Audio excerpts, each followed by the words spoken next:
அனைவருக்கும் வணக்கம். ஓம் நமச்சிவாயா. இன்னைக்கு நம்ம பார்க்க போகிறது வந்து நம்மளுடைய நேயர் ஒருத்தர் வந்து ஜோதிட சந்தேகம் ஒன்று கேட்டிருக்காரு, ஒரு கேள்வி கேட்டிருக்காரு. அவருக்கு நான் பதில் சொல்கிறேன்னு சொல்லி அங்கேயே அந்த கொஸ்டின்ஸ்லேயே ரீப்ளை பண்ணியிருந்தேன்.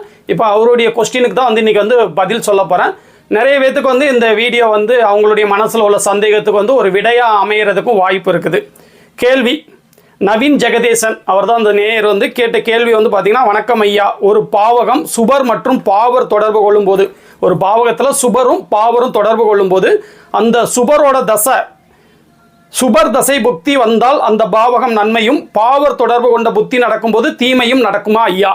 இதுதான் கேள்வி. அதாவது என்ன கேட்குறாருன்னா, ஒரு பாவகத்தில் சுபரும் அசுபரும் அமர்ந்திருக்கும் போது சுபரோட தசை வரும்போது அந்த பாவகத்தோட நல்ல பலனும், அசுபரோட தசை வரும்போது அந்த பாவகத்தோட கெட்ட பலனும் நடக்குமா அப்படிங்கிறத அவர் கேட்குறாரு. அந்த கேள்வி வந்து நான் இப்போ வந்து எக்ஸ்பிளைன் பண்ண போகிறேன். இப்போ இந்த ஜாதகத்தை வந்து ஒரு மூணு விதமான விஷயங்களை போட்டு வந்து நான் விளக்க சொல்கிறேன். ஏதாவது ஒரு லக்னமும் ஒரு பாவகமும் வைக்கணும்ல அவர் கேட்ட கேள்விக்கு. மேஷ லக்னம் 5ஆம் பாவகம் வச்சுக்கணும்.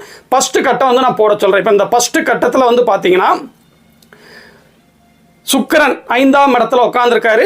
சனி 22 டிகிரிலையும் சுக்கிரன் வந்து 2 டிகிரிலையும் உட்காந்துருக்குறாங்க. 5ஆம் அதிபதி அந்த வீட்டுக்கு 12ல் மறைஞ்சிருந்தா கூட நட்பு வீட்டில் உட்காந்துருக்கிறாரு. குருவை நிஸ்பலமாக போட்டு சனியுடைய பார்வையில் வந்து பாவத்துவமாகவும் போட்டிருக்கிறேன். இப்போ இந்த அமைப்பு என்ன நடக்கும்? இந்த அமைப்பு படி வந்து 5ஆம் அதிபதி அவர் வீட்டுக்கு 12ல் மறைஞ்சிருந்தா கூட உச்சனோட வீட்டில் உட்காந்துருக்காரு. 5ஆம் வீட்டில் ஒரு சுபர் அமர்ந்தாலும் ஒரு பாவர் அமர்ந்திருக்காரு.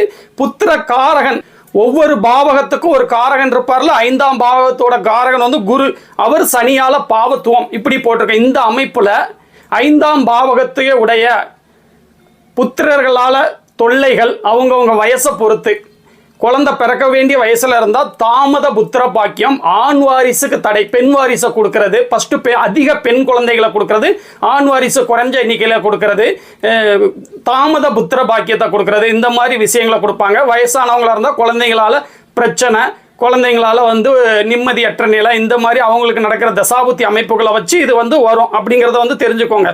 இப்போ எந்த ஒரு பாவகத்திலையும் அவங்க அந்த பாவகம், பாவகாதிபதி, அந்த பாவகத்தோடைய காரகன் 3 பேரை வச்சும் நம்மளுடைய லக்னாதிபதியை வச்சும் தசாபுத்திகளை வச்சு மேட்ச் பண்ணி தான் பலன் சொல்லணும். இவர் கேட்ட கேள்விக்கு நான் அப்படி வாரேன், கோர்வையாக ஒன்னொன்னா சொன்னாதான் உங்களுக்கு புரியும். இப்போ 2வது கட்டத்தை எடுத்துக்கோங்க. அதே மாதிரி தான் போட்டிருக்கேன். டிகிரி அமைப்பில் வந்து கட்டத்தை பார்த்து தெரிஞ்சுக்கோங்க.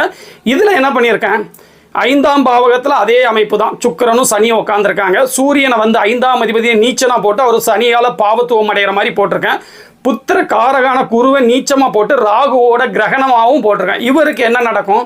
இவருக்கு குழந்தைங்க இல்லைங்க. இந்த ஜாதகம் அவருடைய மனைவியை பொறுத்து, இணையை பொறுத்து, அவங்களுடைய ஜாதகத்தை பொறுத்து குழந்தைகள் வந்து இல்லாத நிலைமையை உருவாக்குவார். இதுதான் வந்து 2வது கட்டம் போட்டிருக்கேன்ல, இதனுடைய விளக்கம்.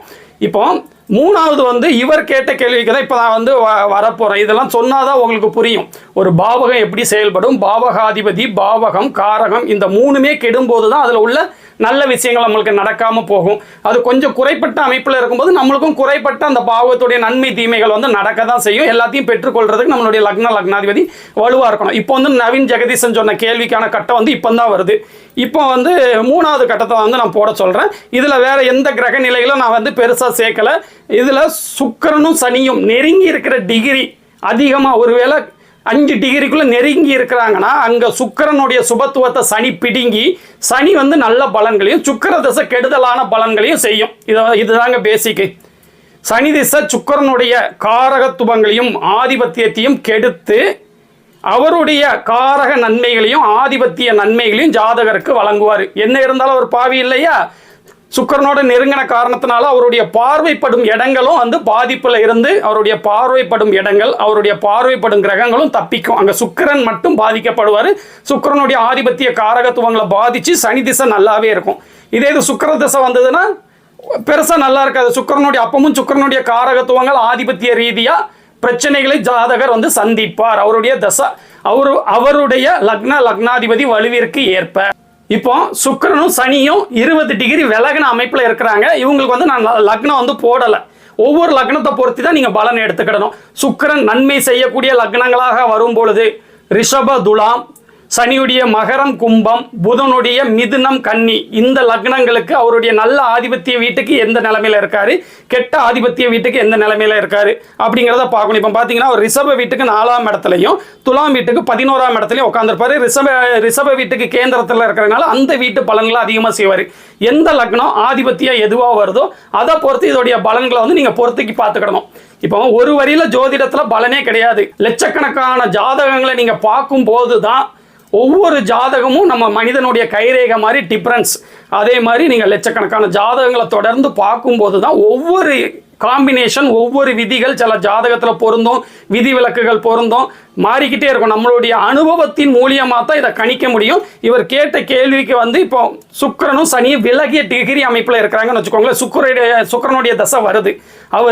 அவருடைய ஆதிபத்திய வீடான ரிஷபம் துலாம் அந்த லக்னத்துக்கு எந்த வீடா வருது, எத்தனாவது வீடா வருதோ அந்த பலன்களை அவர் அமர்ந்திருக்கிற இந்த சிம்ம வீடு அந்த லக்னத்துக்கு எத்தனாவது பாவகமாக வருகிறதோ அந்த பாவகத்துடைய நல்ல பலன்களை வந்து அவர் வந்து பாதிப்பு இல்லாம உட்கார்ந்துருக்கிற தனி சுக்கிரனா உட்கார்ந்துருக்கிறதுனால கொடுக்க பார்ப்பாரு. சனி உட்கார்ந்துருக்காரு என்ன, முதலில் பாவத்துவம் அடுத்து சுபத்துவம் அப்படிங்கிற மாதிரி அந்த பாவகத்தோட கெடு பலன்களை வந்து கொடுத்து அதே நேரத்தில் நல்ல பலன்களை சுக்கிரனோட திசைகளை அதிகமாகவே வந்து அவர் செய்ய பார்ப்பாரு. ஏன்னா சுபர் அவர் பார்த்த அந்த பாவகம், அவர் இருந்த அந்த பாவகம் அவருடைய திசையில வந்து நல்ல விதமாக செயல்பட அவர் எந்த விதத்திலையும் பாதிப்படையலை.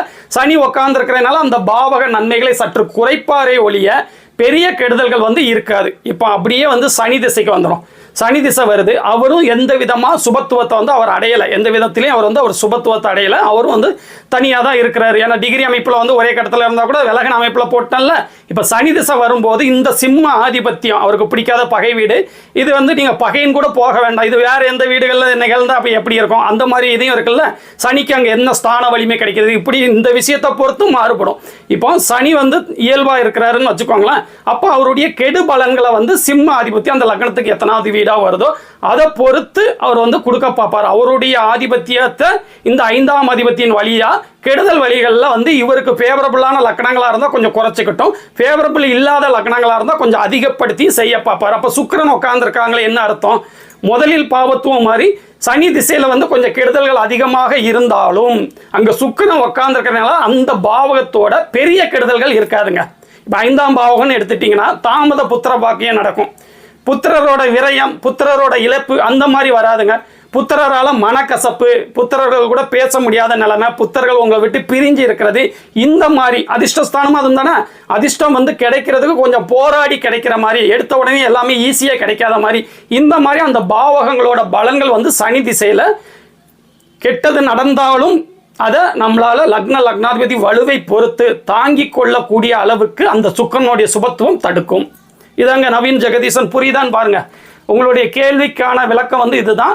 இது உங்களுக்கு புரியும் சொல்லி நான் நம்புறேன். இதே மாதிரி இன்னொரு நாள் ஒரு நல்ல வீடியோவோட வந்து நான் மீட் பண்றேன். ஓம் நமச்சிவாயா.